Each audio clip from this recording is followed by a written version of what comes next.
وأذن في الناس بالحج يأتوك رجالا وعلى كل ضامر يأتين من كل فج عميق. لبيك اللهم لبيك لبيك لا شريك لك لبيك إن الحمد والنعمة لك والملك. أعوذ بالله من الشيطان الرجيم. بسم الله الرحمن الرحيم. الحمد لله والصلاة والسلام على رسول الله وعلى آله وصحابته وعلى من تبعهم بإحسان إلى يوم الدين. Amma ba'd. Mga kapatid sa pananampalatayang Islam, ngayon po ay ating tatalakayin sa kaunting oras na ito ang ilan sa mga paksa ng pagsasagawa ng Hajj. At ang bago natin matalakay ang Hajj ay nais kong talakayin muna kung ano ba ang mga kabutihan ng lugar kung saan isinasagawa ang mga ritual ng Hajj. At ito ay ang siyudad ng Makkah al-Mukarramah. Ang Makkatul Mukarramah ay isang napakagandang lugar. At ito ay may dakilang lugar at may napakaraming mga kahigitan. At isa sa mga kahigitan ng lugar na ito, ang Makkatul Mukarramah, annaha ahabbul biladi ilallah wa ila rasulihi sallallahu alaihi wasallam. Ito, ang lugar na ito, ang Makkah, ay isa sa ito ang pinaka mamahal na lugar ng Allah subhanahu wa ta'ala at ang pinakamamahal ng kaniyang propeta na si Muhammad sallallahu alaihi wasallam. Sinabi ng isa sa kaniyang mga sahaba na si Abdullah bin Uday bin al-Hamra, kaluguran nawa siya ni Allah, ra'aytu Rasulullah sallallahu alaihi wasallam waqifan alal hazwara. Sinabi niya, nakita ko ang propeta sallallahu alaihi wasallam na nakatayo sa lugar na tinatawag na hazwar. At ang sinabi ng propeta sallallahu alaihi wasallam habang siya ay nakatayo doon, wallahi innaka la khairu ardillah wa ahabbu ardillahi ilallah walaula anni ukhrijtu mink ma kharajtu. Ito ang sinabi ng propeta sallallahu alaihi wasallam. Sumpa man sa Allah, sabi ng propeta, ikaw, ang tinutukoy niya dito ay ang lugar na Makkah. Ikaw ang pinakamabuti na lupa o lugar ng Allah, lupa ng Allah. At ang pinakamamahal na lupa ng Allah sa kanya, o ang pinakamamahal ng Allah na lupa.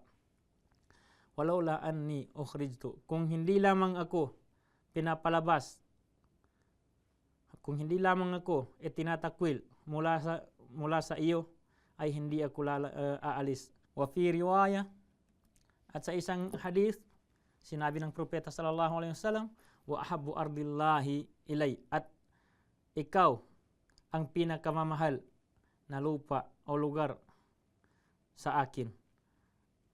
At ang lugar na ito ang ikalawang kahigitan nito, ikalawang kabutihan nito. Annaha harramallahu faqad harramallahu ala khalqihi. Ang lugar na ito ay ginawang bawal o sagrado ng Allah at ipinagbabawal niya ito sa kaniyang mga nilikha na magpadanak sila dito ng dugo.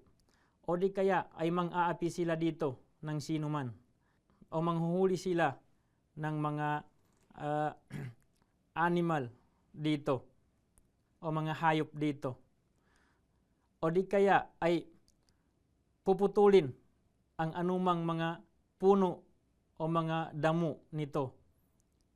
Sinabi ng Allah sa banal na Quran, "Innama umirtu an a'budu rabba hadhil baldati alladhi harramaha wa lahu kullu shay wa umirtu an akuna minal muslimin." Ito ang sinabi ng Allah sa banal na Quran. Ang tanging ipinag-utos lamang sa akin ay ang sambahin ang Panginoon ng lugar na ito o bayan na ito na ginawa niya itong bawal o sagrado at nasa kanya ang lahat ng bagay at ipinag-utos niya sa akin na ako ay makasama o magiging kasama sa mga Muslim. Sinabi pa ng propeta sallallahu alaihi wasallam, "Inna Makkah harramaha Allahu wa lam yuharrimha an-nasu. Fala yahillu limri'in yu'minu billahi wal yawmil akhir ay yasfika biha daman wala ya'dida biha as-sajar." Sinabi ng propeta sallallahu alaihi wasallam, katotohanan na ang Makkah ay ipinagbawal ng Allah o ginawa niya itong sagrado at hindi ang mga tao ang gumawa nitong sagrado o hindi mga tao ang nagbabawal nito. Kaya hindi pwede, hindi ipinapahintulot sa sino mang tao na naniniwala o nananampalataya kay Allah at sa araw ng paghuhukom na magpadanak sila ng dugo sa lugar na ito at hindi ipinahintulot sa kanila nang magputol sila ng mga puno sa lugar na ito. Ikatlo, sa kabutihan o kahigitan ng lugar na ito, annaha tadummu fi janabatiha al-masjidil haram.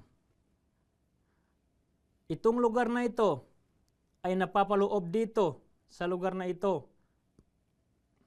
Sa sentro nito ang Masjidil Haram, ang sagradong masjid. Walihadal masjidi, at ang mga masjid na ito ay may napakaraming mga kahigitan, ang Masjidil Haram. Isa sa mga kahigitan ng Masjidil Haram, ito ang pinakaunang masjid, pinakaunang bahay-sambahan ng mga Muslim na inilagay o itinayo upang sambahin si Allah dito sa lupa. Sinabi ng isang dakilang sahabi na si Abu Dharr al-Ghafari radhiyallahu anhu, "O Rasulullah, alin sa mga masjid ang una na itinayo dito sa lupa?" Sinabi ng propeta, ang Masjidil Haram. Sinabi ni Abu Dharr, ano pa? Sinabi ng propeta sallallahu alaihi wasallam, ang Masjidil Aqsa. Sinabi ni Abu Dharr ulit, ano pa? Ilang taon o gaano katagal ang pagitan ng dalawa na ito? Sinabi ng propeta sallallahu alaihi wasallam, 40 sana, 40 taon ang kanyang pagitan. At sinabi pa ng propeta sallallahu alaihi wasallam, kahit saan ka man abutan ng oras ng pagdarasal, ay magdasal ka dahil yun ay masjid o lugar din ng pinagsasagawaan ng pagdarasal. So ang ibig sabihin, kahit saang lupa ay pwede kang magsagawa ng pagdarasal basta't hindi ito madumi o walang dumi sa lugar na ito.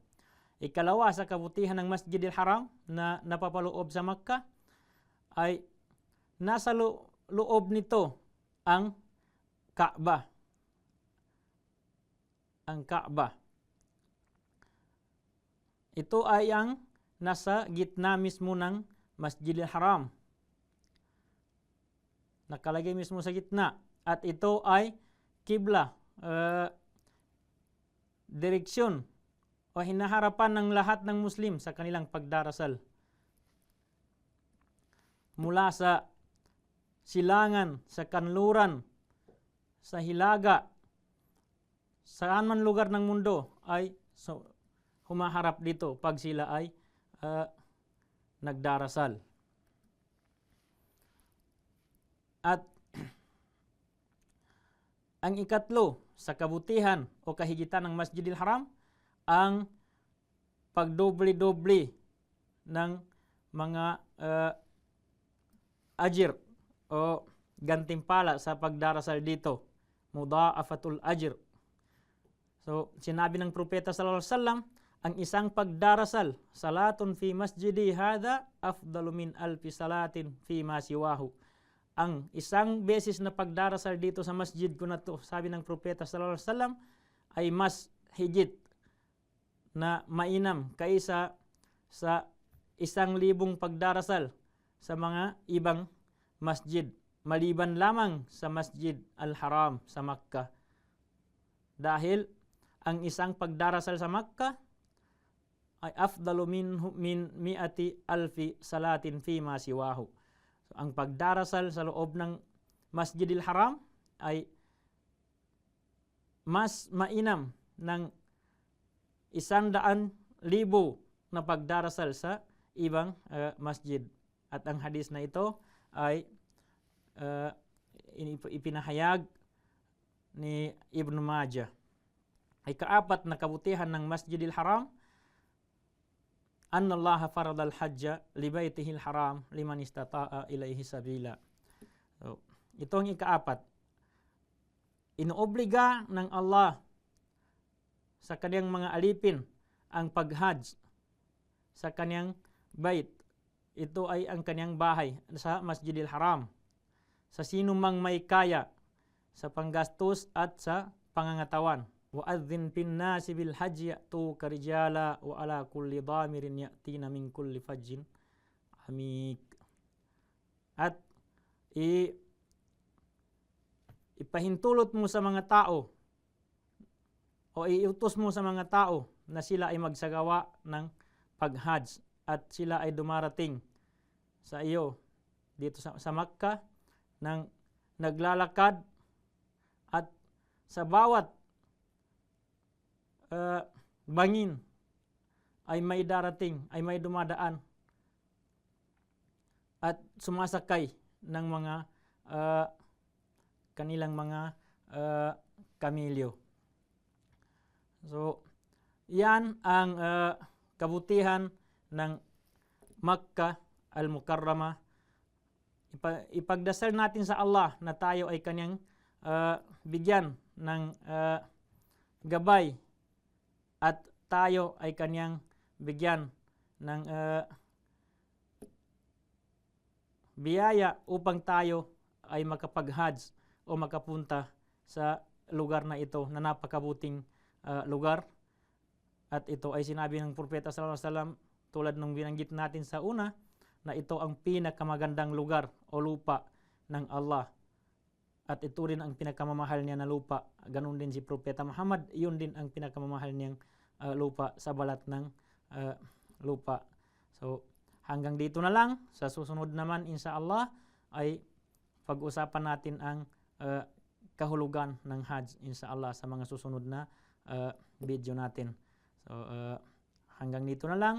Gabayan nawa tayo ni Allah sa paggawa ng pagsamba sa Kanya. Assalamualaikum warahmatullahi wabarakatuh. وأذن في الناس بالحج يأتوك رجالا وعلى كل ضامر يأتين من كل فج عميق. لبيك اللهم لبيك لبيك لا شريك لك لبيك إن الحمد